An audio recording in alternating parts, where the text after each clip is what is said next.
At a family dinner, I said, "Where is Dad?" My mom's face went pale. My brother shifted uncomfortably. Then my phone buzzed. A message that changed everything. I stood up, my hands shaking. "You sold me out," I whispered. My dad walked in, arms crossed. "We did what we had to do.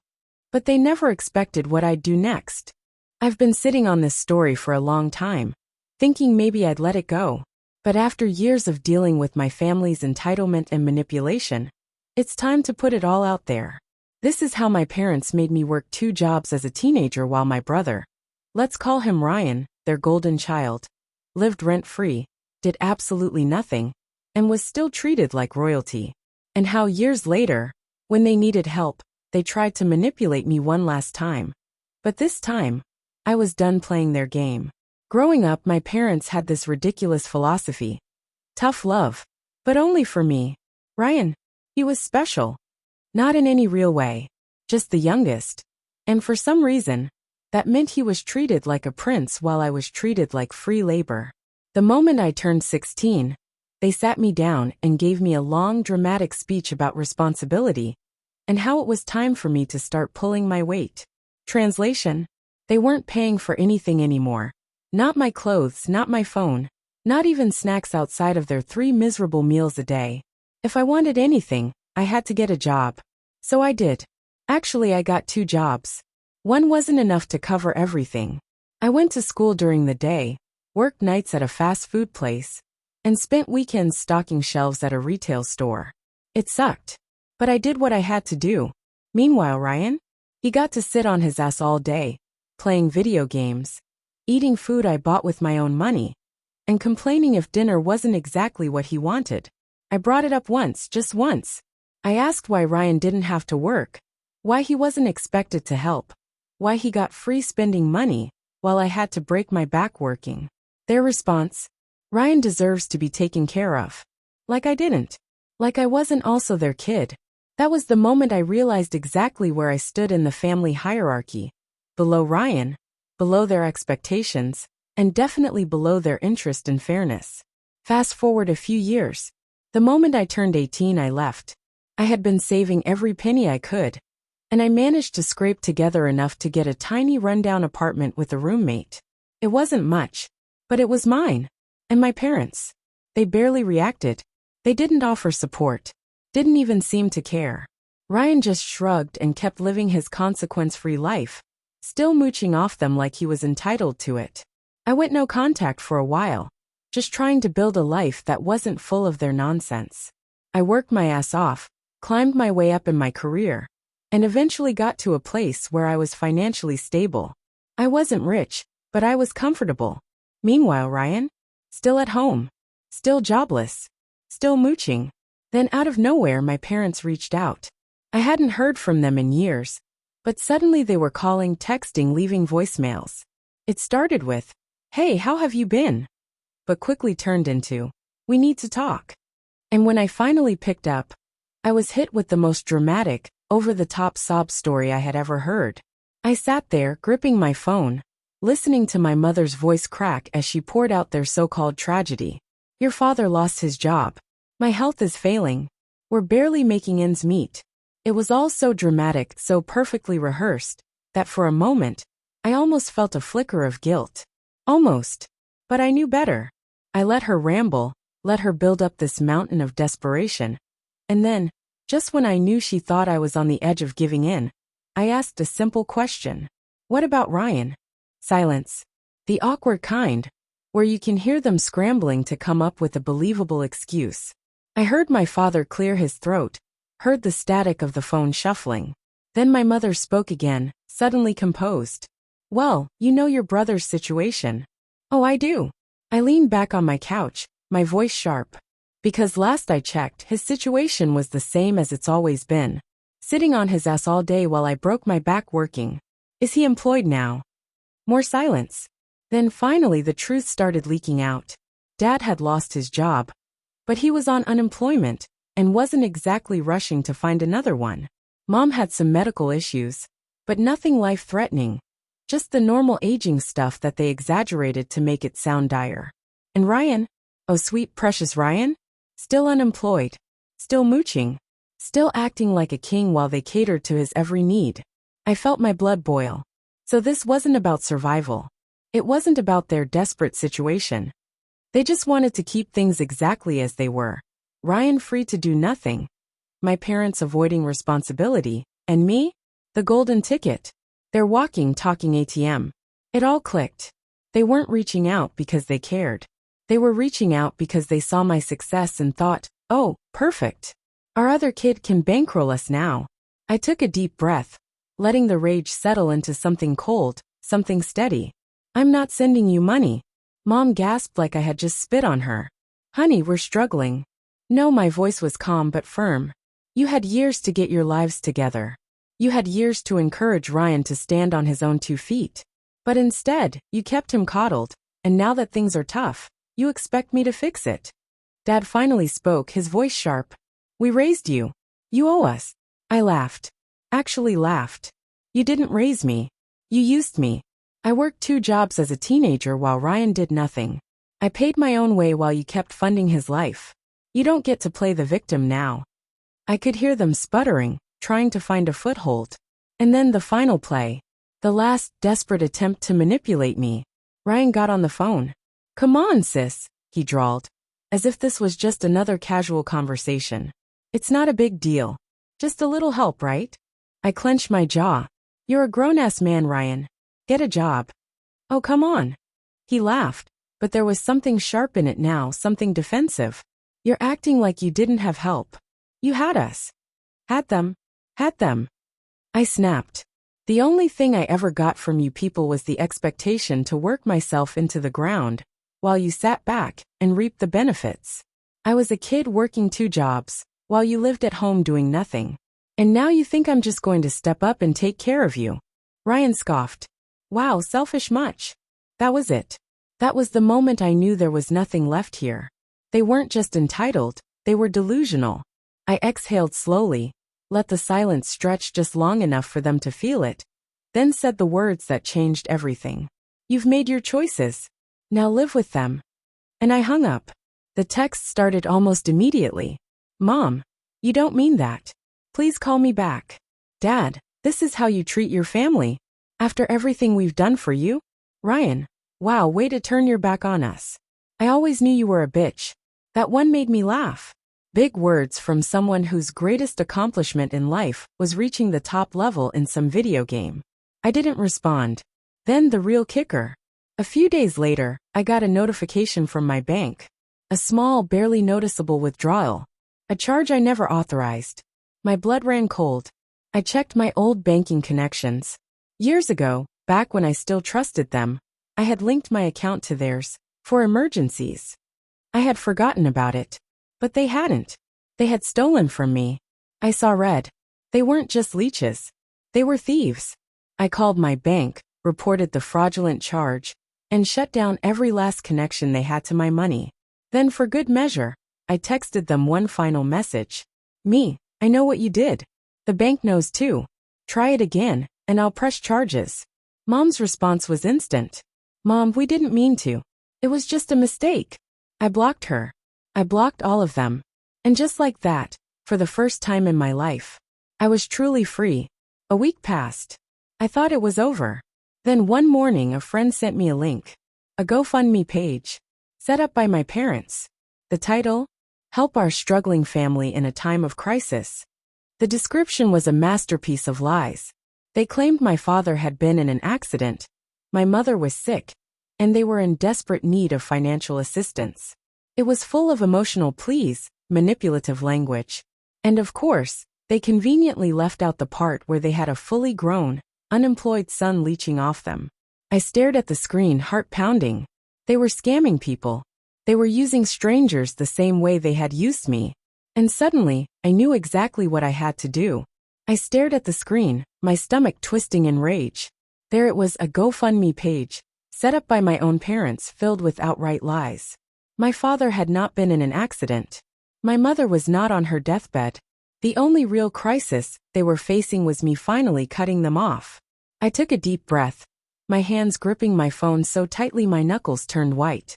They had spent years using me, draining me dry. And when that stopped working, they went straight to scamming strangers. Not today. I clicked the report button and started writing my complaint, detailing exactly how this fundraiser was fraudulent.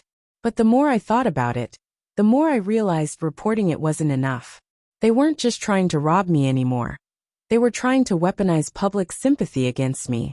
They were making themselves the victims, painting me as the heartless, selfish child who abandoned them in their darkest hour. If they wanted to play that game, fine. I'd burn the whole thing down. I drafted a message and posted it everywhere. Facebook, Twitter, Reddit, anywhere people could see it. Just a heads up to anyone who comes across this GoFundMe page. It's a scam.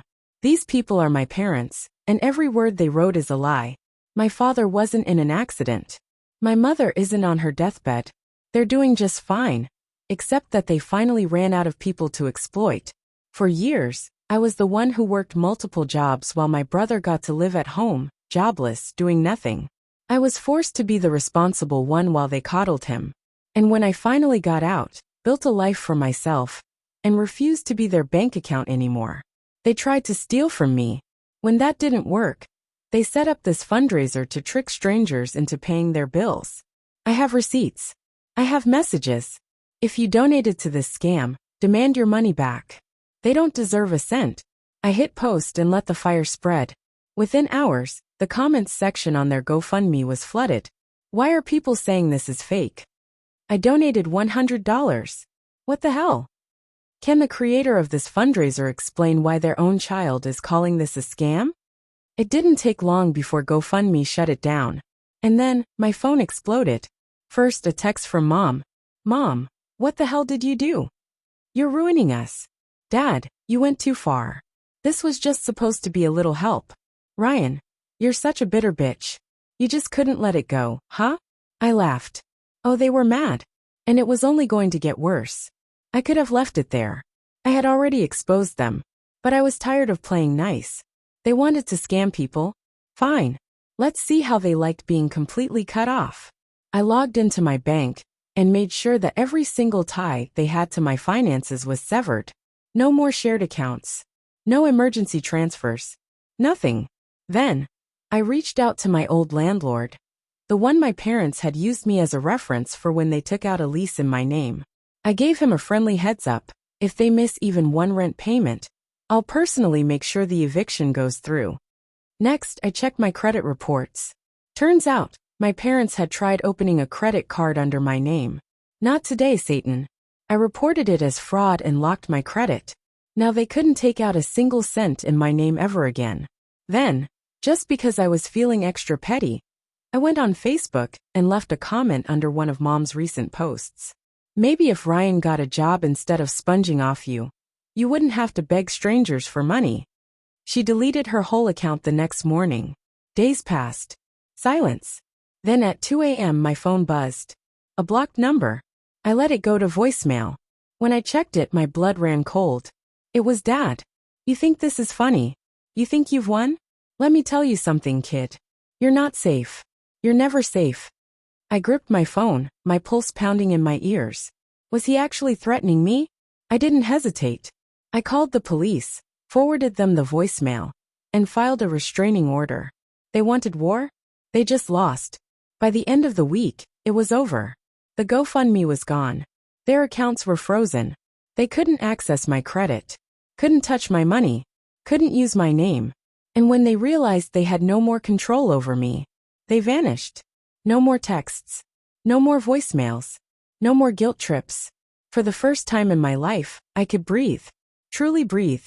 Ryan, as far as I know, still lives at home. Still jobless. Still waiting for someone to rescue him. My parents, last I heard, they had to downsize. Because, surprise, surprise, when you can't manipulate people into paying your bills, life gets a lot harder. And me, I never looked back. I had thought it was over. I had cut them off, exposed their lies, shut down their scams, and even involved the police. But deep down I knew my family. They weren't the type to let go quietly. And sure enough, the silence didn't last. It never does.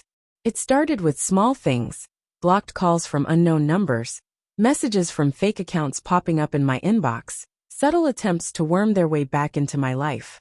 At first, I ignored them. I had no intention of reopening the door I had slammed shut. But then something changed. One evening, I was heading home from work when I noticed something strange. A car was parked down the street from my apartment. Not just any car, their car. My parents' old sedan. The one they'd had for years. The one I'd spent my teenage years getting stuck in while they dragged me along for errands I never wanted to run. I pulled into my driveway and watched it through the rearview mirror. It didn't move.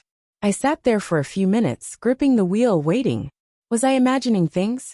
Maybe it wasn't them. Maybe someone else in the neighborhood had a similar car.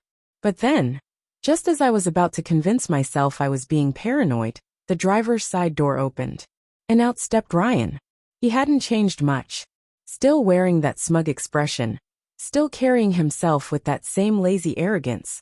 Like the world owed him something. The only difference now was that, for the first time in his life, he looked desperate. I rolled down my window just enough to be heard. "What the hell are you doing here?" Ryan grinned, but it didn't reach his eyes. "Long time no see, sis." I didn't respond. Just stared at him, waiting.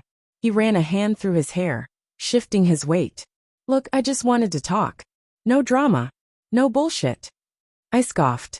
"You showing up at my house uninvited already feels like bullshit." Ryan sighed, his smirk faltering. "Okay, yeah, I get it. You're pissed. But can you give me 5 minutes?" I didn't want to. Every fiber of my being told me to tell him to get lost, to go back inside, lock the door, and pretend he didn't exist. But something about the way he looked, the way his hands fidgeted, the way he kept glancing around like he was making sure no one else was watching. Against my better judgment, I nodded. 5 minutes. Say what you need to say." He exhaled in relief. "Thanks." Ryan leaned against my car, arms crossed, his eyes darting to the house, the street, anywhere but me. "Mom and Dad are in deep shit." I raised an eyebrow. "No kidding. Maybe they shouldn't have scammed people." He huffed. "Look, I know they screwed up. I know they're a mess. But it's bad, Eliza. Worse than you think." I stayed silent, waiting. "They borrowed money from the wrong people." That made me pause. "What do you mean, the wrong people?" Ryan swallowed hard. "Loan sharks. People who don't play nice. The kind of guys that don't just send bills, they send warnings." My stomach twisted. As much as I hated my parents, as much as I wanted nothing to do with them, the idea of them owing money to people dangerous enough to make Ryan show up at my doorstep? That was something else entirely. I folded my arms. "That sounds like their problem."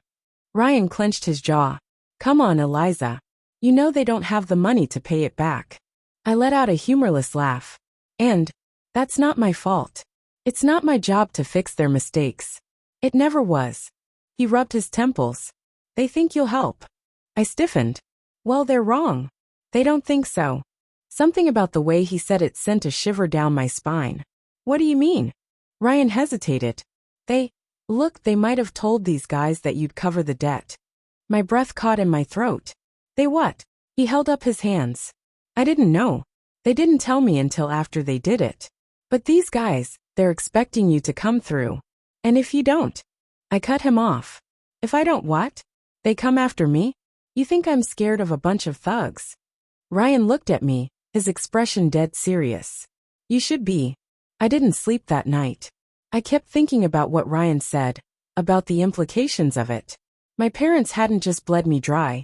They had put a target on my back. By morning, I had made a decision.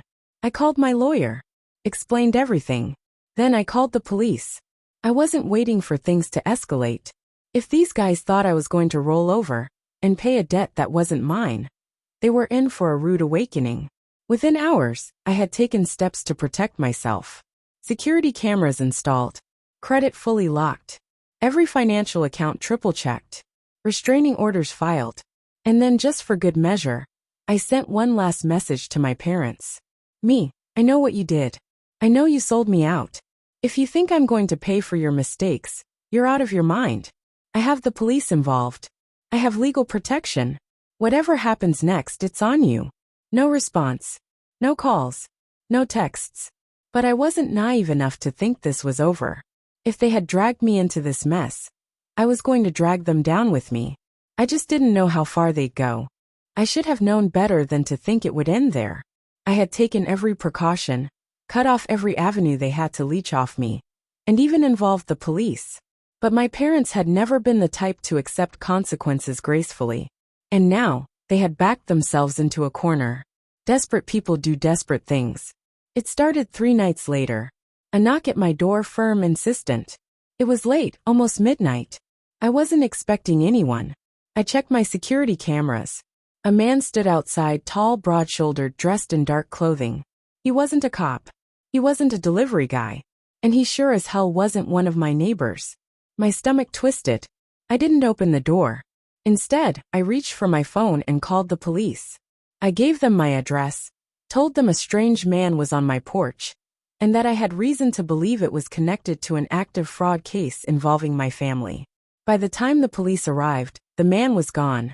But I knew this was just the beginning.